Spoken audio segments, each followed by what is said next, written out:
Hello दोस्तों, स्वागत है आपका फ्यूचर टाइम क्लासेस में। दोस्तों, आज हम बात करेंगे 1784 के पिट्स इंडिया एक्ट की।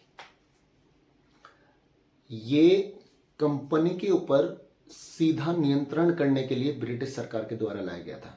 क्यों? क्योंकि जो पुराने कानून थे 1773 का रेगुलेटिंग एक्ट, 1781 का संशोधन अधिनियम, अब वो काम नहीं आ रहे थे। अब कंपनी कुछ ज़्यादा ही गड़बड़ियां कर रही थी, जिससे सरकार की बदनामी हो रही थी, ब्रिटिश सरकार की भारत में, और ब्रिटेन में कंपनी की बदनामी हो रही थी। तो इस चीज़ को मद्देनजर रखते हुए गवर्नमेंट ने, यानी ब्रिटिश गवर्नमेंट ने सोचा कि अब हमें कंपनी के ऊपर सीधा नियंत्रण करना है।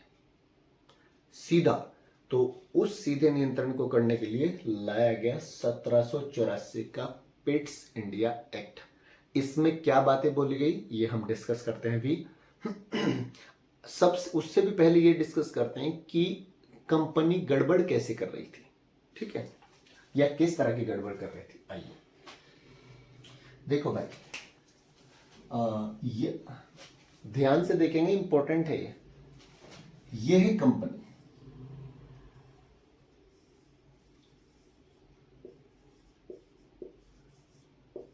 यह है कंपनी, ठीक है।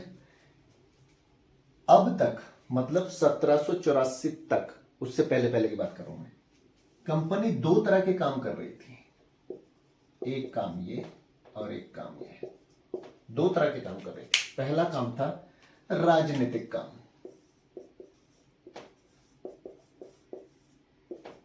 राजनीतिक कार्य, और दूसरा काम था व्यापारिक कार्य,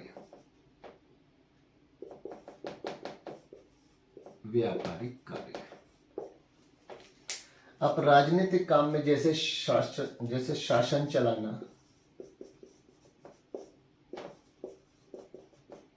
कानून बनाना आदि, और ऐसे ही व्यापारिक काम में व्यापार करना, सामान खरीदना, बेचना आदि, इस तरह के काम। तो ये दोनों ही काम ईस्ट इंडिया कंपनी कर रही थी। मतलब राजनीतिक काम भी ईस्ट इंडिया कंपनी कर रही थी और व्यापारिक काम भी ईस्ट इंडिया कंपनी कर रही थी। अब आप सोचें कि एक व्यक्ति के हाथ में राजनीतिक काम भी उसी व्यक्ति के हाथ में है और व्यापारिक काम भी उसी व्यक्ति के हाथ में, तो वो अपने व्यापार को बढ़ावा देने के लिए, अपने व्यापार में ज़्यादा से ज़्यादा प्रॉफिट कमाने के लिए उसको तो वो क्या करेगा, वो राजनीतिक रूल, राजनीतिक नियम भी कुछ वैसे ही बनाएगा जिससे उसके व्यापार को ज़्यादा फायदा मिले। बात समझ। तो एक ही संस्था के हाथ में दोनों काम देना का मतलब है, वो कोई भी बेटा, ईस्ट इंडिया कंपनी हो या कोई और भी हो, ठीक है, तो एक ही संस्था के हाथ में ये दोनों काम आने का मतलब है कि गड़बड़ी होना तो लाजमी है। अब कंपनी क्या कर रही थी, मान लो मैं ईस्ट इंडिया कंपनी हूं, मेरा व्यापार है कि भाई मुझे ये सामान बेचना है और नियम भी मैं ही बनाता हूं। तो मैंने बोल दिया कि आज से इस सामान का मूल्य 100 रुपए, जबकि वो सामान होना चाहिए 50 रुपए का, मैंने बोल दिया 100 रुपए, क्योंकि नियम भी मैं ही, वो ये हो गया ना भाई कि मुजरिम भी मैं ही, जज भी मैं ही, तो मैं तो अपने आप को रिहाई कर दूंगा ना, ठीक है। तो ये चीज है। तो यहां पर जब एक ही संस्था दोनों काम करेगी तो भाई गड़बड़ी होना तो लाजमी। अब कंपनी क्या कर रही थी, कंपनी अपने व्यापार में ज्यादा से ज्यादा प्रॉफिट कमाने के लिए राजनीति को भी उसी तरह से ले जा रही थी कि भाई जिससे कंपनी को ही प्रॉफिट हो ज्यादा ज्यादा, वो कुछ भी हो, जनता कितनी परेशान हो। हालांकि जनता से तो हमें लोगों से तो उन्हें कोई मतलब ही नहीं था।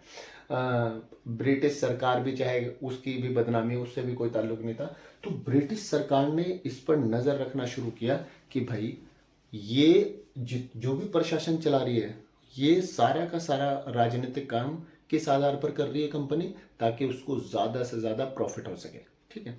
तो अब ब्रिटिश गवर्नमेंट ने क्या बोला, अब ऐसा नहीं होगा। 1784 में तो पिट्स इंडिया एक्ट लाया गया, अब ऐसा नहीं होगा। अब क्या होगा कि ये जो कौन से पेन से लिखो भाई, कि ये जो राजनीतिक कार्य है, ये जो राजनीति, इसको अब इसको ब्रिटिश सरकार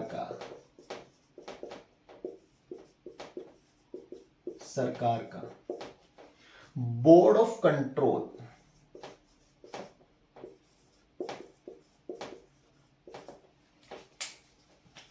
देखेगा। कौन देखेगा? ब्रिटिश सरकार का बोर्ड ऑफ कंट्रोल, इसको, राजनीतिक कार्य को।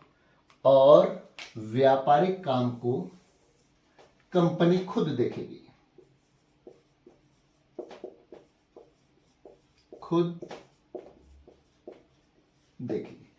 तो कंपनी के हाथ में जो दो काम थे, अब वो बढ़ गए बेटा। राजनीतिक काम किसके हाथ में चला गया? ब्रिटिश सरकार ने एक बोर्ड ऑफ कंट्रोल को अपॉइंट किया।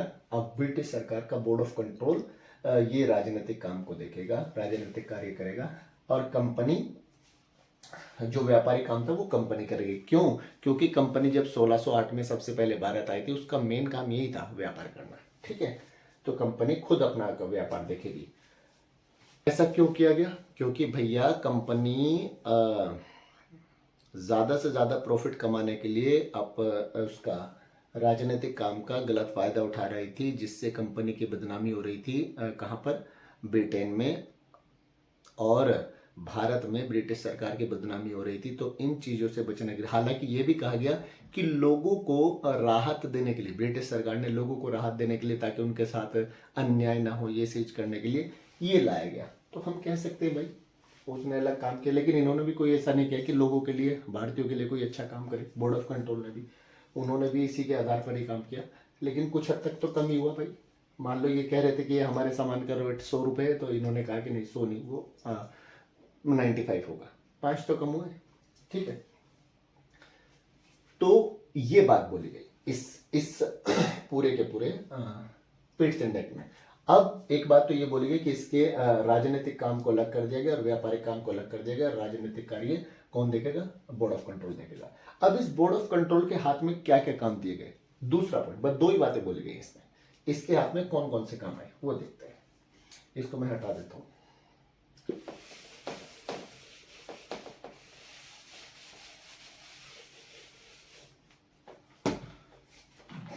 तो पहला काम जो आया, पहला इसके सभी नागरिक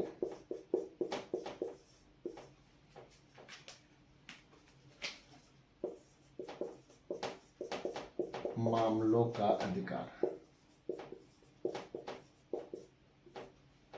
सभी नागरिक मामलों का अधिकार।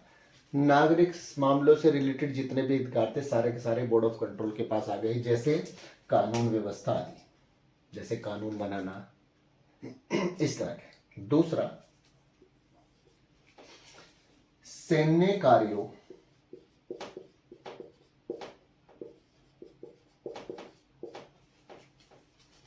का अधिकार,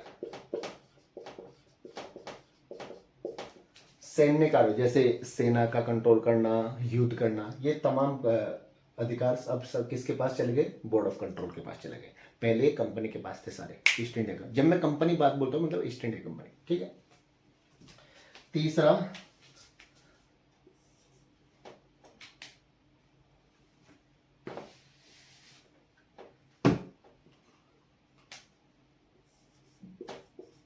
सरकारी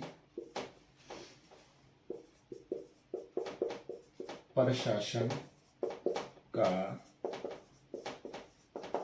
अधिकार। सरकारी प्रशासन का अधिकार भी मतलब जैसे गवर्नर जनरल को देखना, उसकी काउंसलिंग को देखना, ठीक है नहीं, ये तमाम चीजें ये भी बोर्ड ऑफ कंट्रोल के अधिकार क्षेत्र में आ गया। और राजस्व संबंधी अधिकार, राजस्व अधिकार जैसे टैक्स की वसूली करना, लगान करना, ये तमाम भी इसके हाथों में आ गया। मतलब बोर्ड ऑफ कंट्रोल के हाथों में नागरिक संबंधी मामले सारे आ गए, अधिक सैन्य कार्य आ गए, सारे सरकारी प्रशासन के आ गए, और राज्य संबंधी अधिकार आ गए।